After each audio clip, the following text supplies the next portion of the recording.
is the Infinity Summit Group.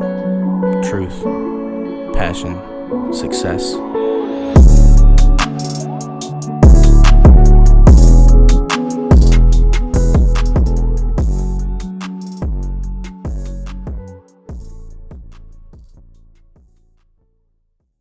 Hello, everybody, and welcome to another Infinity Summit Group podcast. Today is March 14th, 2022, and it is finally the day we get to talk about the book Atlas Shrugged.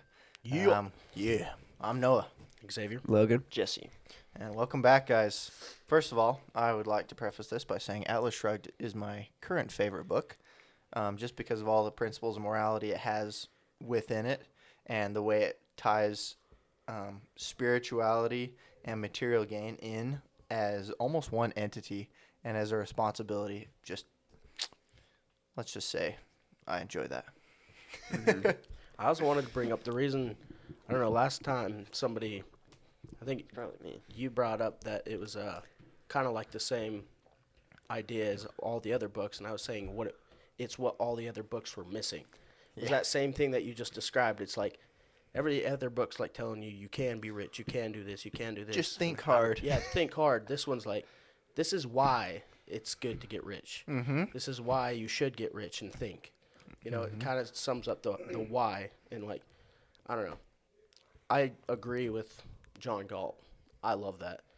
And I've looked at a bunch of different, what do you call that? Not ways of being. I know there's a better word for that. Like philosophy. Yeah, philosophies. Yeah, and this one just makes the most sense to me. So. Oh, God. I agree. Logan, you said you didn't really enjoy it. I can't comprehend that one. Can't comprehend it. Okay. Like, quite literally. But you didn't read to the end either, where it all ties together. No. It just didn't make sense to me because I got, 20 hours in, I think, a little over. And I couldn't tell you one thing that happened in the book. It did not make any sense. Mm-hmm. So at that point, my brain is just shut off, and the rest is history. Yeah. I would say it was like that at the beginning of the book. It's like talking about it, like all these people and names, and you're like, I don't know who any of these people are. Yeah. And then he'll switch. I don't know shit about fuck. Conversations. Like he won't even pause from like one scene to the next, so it just will like blend into one. You're like, wait, we're in a different part of the country. What the fuck? So it's super hard, but I don't think those small details really matter once you start like getting into it and you start seeing why certain things tie together. It's like, okay. That was just kind of like the background noise to show the actual gold, if that makes sense.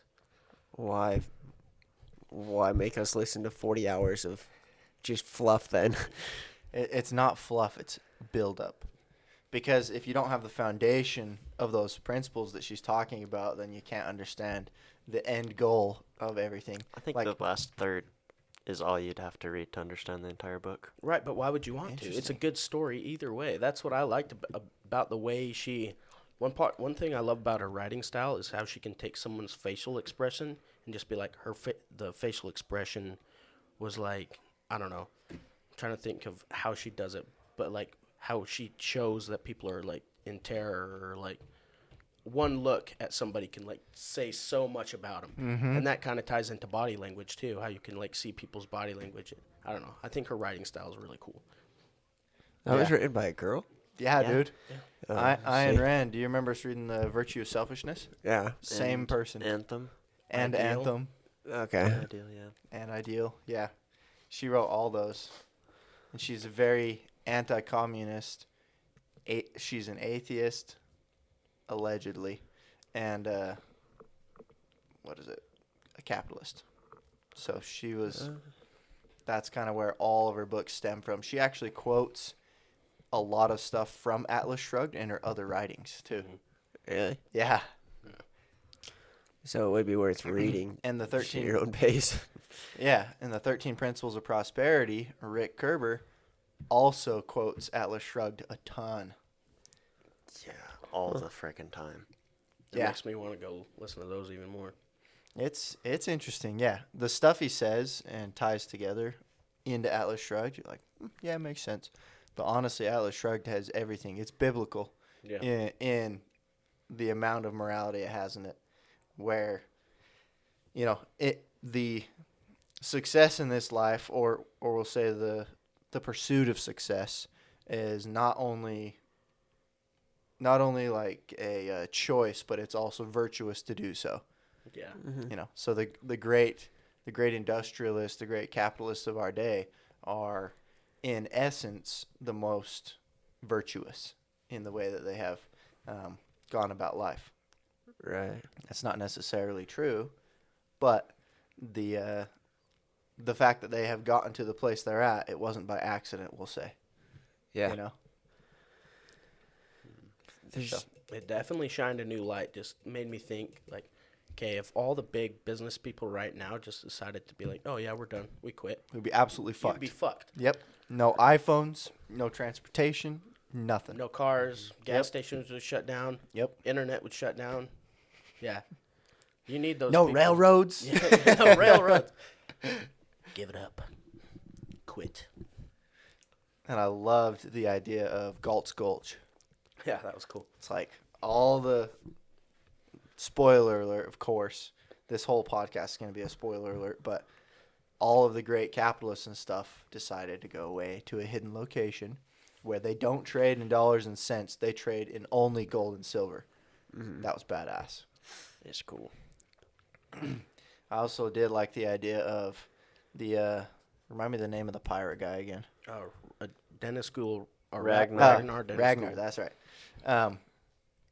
How he would take whatever income tax was taken from the wealthy people, or stolen from them, and steal that back from the government in gold and keep that for them for when they came to Gold Sculpts. That was so cool. That was sick. I saw that they have an island where a bunch of wealthy people went and made their own quote unquote micronation. Where is it? Because I've heard about these places. It was an article that like just came out. I seen it yesterday, I think. I didn't read it. I just saw the title. There's also there's a place in Utah that's it's not like exactly like that, but from what I've heard, it is the most similar place to Galt's Gulch that these people could find, and it's I want to say Pheasant Run or Pheasant Grove. Pheasant Grove. Pheasant I Grove. feel like I maybe? know where Pheasant Grove Yeah. is. So. Yeah, it's up in the northwest corner of Utah. Yeah. Are you talking about Bohemian Grove in No. California? No. Absolutely not. No, it's a city up there, up in northwest Utah, where I was told that it's the most similar to Galt's Gulch that said person has ever found, and now they live up there, and they've got a bunch of very capitalistic-minded people who live up there who are also tied into the Rick Kerber crowd and 13 Principles crowd. Oh, Very interesting. so they're all Ponzi schemers. I don't know. That'd be interesting to go up there and check it out and speak to some of them. Yeah, you've got the, I think it was the son of the guy who wrote, what was it? It wasn't 13. Something about communism. He wrote a book against it. What is it called? You guys have read it before. 1984. I think. No. It's The Naked Communist, I think. Oh, Who's up there? Just a bunch of very capitalistic, anti-communist people up there. Very interesting. wow! I didn't even know we had that in Utah. Yeah. That is cool. hmm That's the whole point, right? A hidden society Yeah. where people trade value for value, and it's cool that a trade can never be of equal value. It's always of more value to each person, and that's how value is created in the world. Right. There's actually a place called Galt's Gulch in Park City. Where is it? We're finding this place. It's in Promontory. I used to deliver mail there. Huh. Yeah. It's a bunch of fucking huge houses. Just massive. Oh, I believe it. Ridiculously huge. Like, how the fuck did you think of that? Anyway. They're wealthy. Yeah. So Galt's Or- Gulch is literally where they just trade in gold and silver. Mm-hmm. Yeah, that's what it is in the book, Atlas Capitalists Shrugged. live. Okay. And Yeah. it's basically all the great minds. That's where all the producers lived. Yeah, all the producers went there Okay. and left the world to do as it pleases until they decided to stop being communist and socialist. and putting all these sanctions on the very wealthy and stuff, because they didn't know how to do shit over here in the normal world, and so they would put all these sanctions and stuff on the wealthy and just tell them, figure it out. You can still produce. We'll be fine. And then the wealthy industrialists finally said, nope, bye. Burned their factories, blew them up, left, went to Galt's Gulch, and they produce what like the stuff they did in the normal world. They produce that in Galt's Gulch, or they choose to take up a different profession like a janitor or whatever, but they get paid in gold and silver. That would be groovy. So basically, yeah, they just said, hey, stop using us. It's like building something and everybody gets to use it because it's the law Without paying. without paying you for Like it. So if they were, communism. right. Yeah. So if they were paying like how capitalism's supposed to work, it's like, I have this idea, I created this idea, and I created this business. Now you all pay me for it, for that service, and everybody's made better because of it. But instead, they started getting these services for free and and limiting their productivity, and so they're like, bye. I Yeah. think this book is the most well-spoken book on how communism comes about without people realizing. Yeah. I can see that. Because, like, currently, there's a lot of people I think that would benefit by reading it and be like, that's why people don't like communism. Yeah, because this is how it ends up. Yeah, or this is why that people don't like sanctions and getting after the rich people and the people that do stuff. Mm-hmm. Yeah, if you read this book and still hated the rich, you'd be crazy for sure. Have to be blind for sure, or willfully ignorant. Yeah, and I'm not saying that all wealthy people are good by any means, No. but there's a reason they're wealthy. It's because they've affected enough people positively to get all that money. They did something. Yep, exactly. So, pretty dang good book. I love the idea of gold and silver, and love the idea that some capitalists weren't willing to give up. Mm-hmm. You know, they're like, no, we'll just keep going until they were completely destroyed, and then they finally gave in. Yeah. At their Pretty last sick. wits, like, okay, I have nothing left. Yeah, and the stuff they were able to pull off in the book is just inspiring to think about. You know, this guy spent 10 years trying to create this metal and finally got it right, and nobody believed in him, but another capitalist was like, yeah, let's take a fucking chance, and then everybody wanted it. Just so cool. I just love the idea, too, that it's like, okay, you don't owe anyone shit, and nobody owes you shit. Yep. Unless you're only valuable by what you create Correct. and what you become. Yeah. Otherwise, you're just useless, kind of. Yeah, exactly. It's exactly. Or you're a menial worker. You're just a laborer. Yeah, you don't deserve shit unless you make it. And that was a cool idea too, that the capitalists would go back to the normal world. So they'd only go to this Galt's Gulch for 1 month out of the year to kind of relax and do their own thing, whatever. And then they'd go back to the normal world for 11 months out of the year and just work basic labor jobs, like barely subsisting. Their unspoken law, it wasn't unspoken, it was spoken a few times. But basically their law was that you cannot use your brain to further the outside world. And so they would all go and work menial jobs in the outside world, and nobody would recognize them. Nobody would know who they are. It was pretty cool. This sounds like Bohemian Grove, dude. What? You gotta finish the book, then you'll get it. It's not even Well, close. because you know, it's basically a group of the wealthiest people, and like the highest people that go to a place for an allotted amount of time every Right. year, and then they're not allowed to make any business deals or anything while they're there, and then once they leave, then they can do whatever, which is a little different than what you're talking about. But Entirely different. They didn't have gay sex over here and all this other crap. You know, all this crazy shit that went on Bohemian Grove doesn't happen. I don't know, dude. This sounds No. sounds familiar. These wealthy industrialists who actually produced for the world went away, created their sanctuary, Yeah, and they produced over in their sanctuary. They built their own houses. They built, their railroads. They built mines, whatever they wanted to over here. And they were hidden from the outside world, and then they'd go back out to the real world. They can make whatever business deals they wanted in there and all that jazz, but yeah. Like the electric motor, right? Yeah. So John Galt created like an electric motor, and nobody's ever seen it, and nobody else can create it.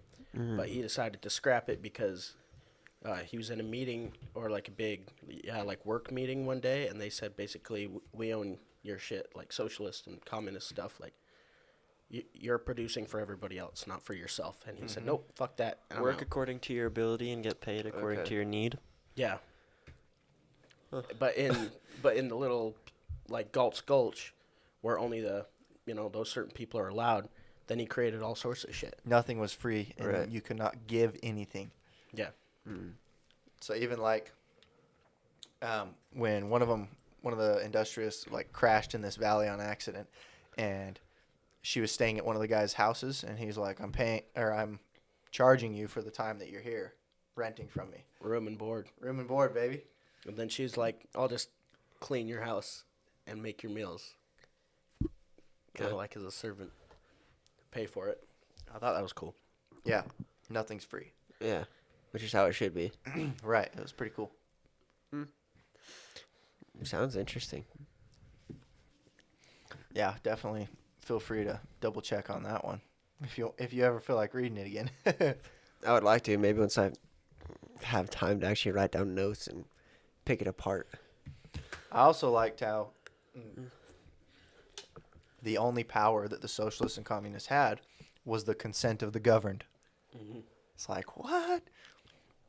So like this one industrialist went to trial and he's on trial for withholding he was on trial for giving more metal to another industrialist than he had the quota for. And they're just like, you did this? And he's like, yes, I did. What are you going to do about it? Yeah. They're like, nothing. They didn't do shit. They're like, you need to plea your case. And Yeah. he's like, no. No, I'm I not going straight up to. did that. Yeah. I don't recognize your validity. Yeah, I don't recognize your power to take this from me. And they're just like, okay. A little bit of a sovereign citizen there, huh? Well, yeah. Well, he kept saying, yeah, if you're going to take it, bring a gun. Yep. If you're going to take it, bring a gun. And they're like, no, we don't want to do that. We don't want to do that. We just want you to sign. It's like, I'm not going to sign. Why all this talk of guns and violence? Yeah. He's like, then get out. Unless you have a gun, this is mine. I worked for it. Fuck off. Yeah. It was great. That was such a cool little part. Like, It happens multiple times throughout the whole thing. Yeah. It's great. Just like, do you have a gun? Well, no. Okay, bring a gun next time if you want anything from me. Other than that, you won't get shit. I love it in the speech at the end, too, where he says, like, the biggest wrong, or I don't know the exact words, but basically the biggest evil you can put on another man is physical violence. Like attacking him to take his stuff. Like, that's killing his ability to think and all that shit. Unless somebody's attacking you, and then he explains it like, no, you chose that. You chose to come take my shit or act violent towards me. Yeah, the only justification for violence is if violence is permitted against you first, basically. Yeah. They start holding a gun to you. You're like, okay, it's time to get violent. It's going to get dirty. Yep. So, and I loved that each of them absolutely destroyed their own industries. Before they left, just burn it to the ground. Not only did they oops. do that, but they loved their craft. So a lot of people wouldn't let it go. Like, I don't know. I thought that was so cool. The way they explained the love of life in there. You know, because everybody else is just kind of like living just to live. And they're like, no, we love life. Yes. We actually want to do shit. We love life and we want to benefit the entire world while getting That's- stupid rich. That's why it Yeah. reminds me of what Jordan Peterson says. That's why I think it's something that we've read before. Is Jordan Peterson says life is suffering, and it's suffering unless you have a responsibility, and every one of them took that responsibility on themselves from the start to grow and improve the world around them. Yeah, the responsibility for living. And you and could tell that, producing. and the people around them never did. And that's what I was saying in the sense that it's nothing we okay. haven't read before. Oh, okay. It's Fair. that the love of life, all that, and responsibility and the meaning of life comes from taking responsibility for things. Mm-hmm. And it's essentially the same thing, except for instead of Jordan Peterson does it more with less talk about money and more with just helping get the world. I love that thing that Jordan Peterson says where it's like either you can have it to where nothing matters and then it doesn't matter what you do, Or or everything everything matters, and everything you do matters. It's like, shit. Yep. Yeah, I just think this book got to it in 60 hours as opposed to the hundreds of hours that I've had to listen to Jordan Peterson to get that out of it.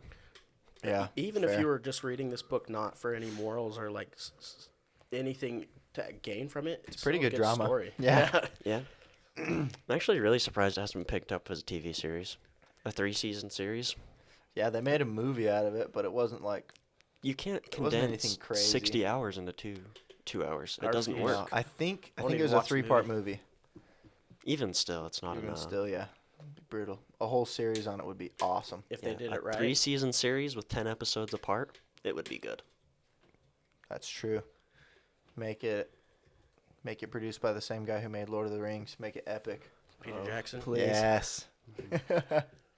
or Game of Thrones. They could do Game of Thrones style because they don't even have to add any sex. There's That's actually true. a lot more than I thought there'd be in the book. Yeah. Surprised me. I thought it would be more this is exactly what would happen and less of a personal drama thingy. It's kind of a romance. Yeah, I love the way that they approach that too, where sex is not a shameful thing; it's a celebration of life and one's production of life. So it's just like, yeah, get it. It's fun. It's like you deserve this. Everybody deserves this as long as they're approaching it in the right way, Yeah. and it's not some menial task that needs to be done by the lowest apes. Well, that's the thing is you can feel when it's not right either. I don't know. The people that sleep around with a ton of people, that, you do you if you want to do that. But for me personally, it's like, unless it's with somebody special, where you have like a special love of life or love for that person, it's not great. Yeah. Another really inspiring part of this book was when Ragnar Daneskjöld approached Reardon, and he's like, "Don't you worry, not a drop of your metal will be poured by another man. I will destroy cool. everything that that produces your metal." I was like, "That's cool." Gives him a gold bar. This is but a part of what you own. It's like, I don't want it. I won't Takes it anyway. Well, he had to drop it on the ground first. He's like, all right, Yeah. fine. I'll just leave it here. Yeah. It's like, it's not mine. It's yours. Do with it as you will. Bye. Yep. I kind of like his way of going about things a lot, too. Like, even though a lot of the, let's say, Gulch people were like, all right, that's kind of an interesting method. But he's like, oh, fuck it. I'm going to go out there and just be a pirate. Like, that's pretty cool. It's very intriguing that all three of those students, it was John Galt, Ragnar Daneskjöld, and Franco. Danconia. Francisco D'Anconia. Thank you, Francisco D'Anconia. They all were in philosophy and physics, and they had two great teachers in that. It was just like, interesting. The sciences and the religion and the arts kind of just meld together to these great guys. It's kind of cool. I just thought it was funny that it took 15 minutes to convince Midas Mulligan to leave. Yeah. They said it was a 15-minute conversation. Yeah, he's just like, all right, bye. Yeah, I'm out. I'm draining all the banks. He was a banker, right? Yeah. Okay. His banker drained all the accounts, closed all the accounts, and they all went down. They all equaled out to the last cent and then left. Just freaking gone. Of course, his name is Midas. Yeah. Exactly. He's got the Midas touch. Yep. Yeah. Pretty dang cool book. Highly recommend to read. That's definitely one of the better ones we've read, for sure. And we are reading Principles next, aren't we? Yeah, by Ray Dalio. Yeah, Great if we idea. want to, I know last time we talked about it and kind of looked into it, the reviews, and they were saying, oh, it could have been summed up quicker. Yeah, But we but saw We could a lot still of read time. it. We've I read feel a lot that of way a books lot like of. that. Yeah. Most of the books we read, I'm like, could have been an hour. Yeah. So I'm down to read Principles by Ray Dalio. Sounds good. I Yeah, don't know anything about Ray Dalio, but I'd be down to listen to him. I See don't what he has either. to say. I like Yep. it. It'd be cool if we got books from very controversial figures and started reading some of those, Well, controversial, like, and pull out the morality and the principles in the writings, okay. like different books by crazy cult leaders or Hitler or whatever. Yeah. It'd be- Fauci, yeah. Like, read books like that and then pull the principles and moralities out of that. Ray That Dalio was sweet. is the co-chief of the largest largest hedge fund in the world. Okay. He probably knows a little bit about money. Maybe. Just a Probably. skosh. Sick. I'll be down to that. That kind of sounds interesting. Yeah, Read the book by Obama. yeah, dude. I'd love to take controversial figures and just figure it out. Or, like, people we wouldn't usually read from and try to extract the essence out of it. We did that one point. The white fragility. Oh, that was Oh, a miserable that book. was to read. brutal. Yeah. But it still had some good points in there. Or at least some interesting points. Yeah, it So, made me think a little bit for sure. Can't even remember it. That's how much I disliked it. I can't remember it either. I just remember it had some interesting points. Basically, it's kind of the original sin thing. Basically, yeah, you can't help it. You're just racist. Sorry, dude. The You color of your skin makes you racist. Isn't that racist? Wait a minute. No, it can't be racist because you're white. Spider-Man meme. Yeah. No, you're a racist. Those cult leader ones would be interesting though. Yeah. Cause Yeah. the fact that they can get that many followers to do exactly what the fuck they're saying. It's Have crazy. any of them read or wrote books? Manipulation. Like Jim Oh, I'm Jones? sure. I don't know, but I'm sure there's some writings out Yeah. there. Yeah. Even if it's not a book, I'm sure there's something we can listen to on YouTube. True. Some of the books by the Nazis, that would be interesting. That'd Mhm. be cool. Just to learn about how they did what they did. Yep. We could talk about Unit 731. The Is it Unit 731? I don't know. You've been It'd be hard to talking find about some principles and morality in that, but it. Yes, but it'd It's be true. interesting to Sure see the there lack is. of them. interesting. The lack of them and how they all came to work for the U.S. after. Yeah. It'd be fucking interesting. Very interesting. What was that? Human experimentation. Oh, yeah, gotcha. Unit 731. Yeah. CIA stuff we could do too. Oh, The heart attack gun. There's so much interesting stuff. could be fun. Yeah. Do we want to do a financial podcast more? Oh yeah, definitely. In other words, we're working on closing on our first rental property right now. It just closed today, actually. We're getting the final dineros for it assembled together, and getting that out there. And then in about 6 months' time, we'll be able to refi it And Yeah. buy another. and buy another. Yes, Another one. Fuck yeah. yes, please. So that's kind of what's happening right now. It's been pretty fun. Hell yeah. Yeah. Do you guys have current events? Anything you want to go over? What time are we looking at? Not really. It's like We're at 30. it's a pretty short one. Yeah. But that's okay. Read Um, that book. So Yeah, read Atlas Shrugged. without too many spoilers, I mean, we didn't talk about the end too. So Yeah. Oh, don't yet. No. I know, that's why. We I'm won't just saying we spoil could have it. gone longer. Yeah, we could have, but that's okay. Well, in that case, make sure to like, comment, subscribe, and see you guys next week. In a month, we'll be talking about Principles by Ray Dalio. See you guys next week. Goodbye. Yep.